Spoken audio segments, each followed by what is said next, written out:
I am starting the How My Parents Met video. I am voicing, starting now. I'm going to tell you about a story about how my parents met. It's a really interesting story. A long time ago, around that time, my dad was 26, my mom was 19. My dad went to his friend's house, but the friend was really close with the mother. So I was looking in his yearbook and looking at different pictures and scrolling through and saw a beautiful woman.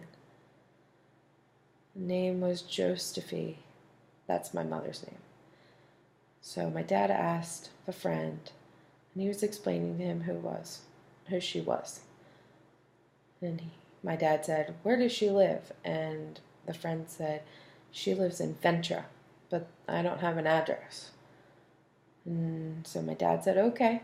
The next day, he drove about an hour and a half to this big town called Ventura.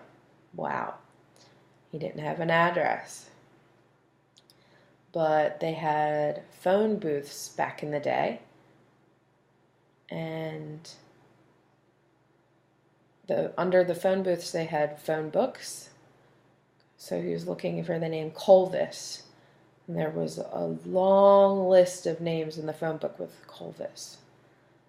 The dad said, "I don't know her name, so we'll just rip out all of the names in the book."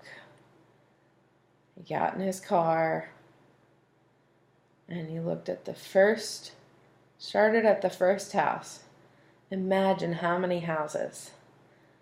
He went to the first address. He had a paper map. Now, today they have GPSs, but he had a paper map for this time. So he found where she lived and went into that address, went to that house, and then walked up to the door, opened the door. There was an old woman saying, and he said he was deaf. He called his mom, and she was signing, and my dad said, "Wow, I'm so lucky. I hit the first name." Why? Because my mom's first name is Adrian, starting with an A. I got really lucky. Imagine if it was different, maybe John. It would be so long later. My dad would be looking. Anyway, so then they met, and then started dating, and everything was going great. And 3 months later, they got engaged. And 7 months later, they got married. A total of 10 months. They got married. It's been 52 years. Wow.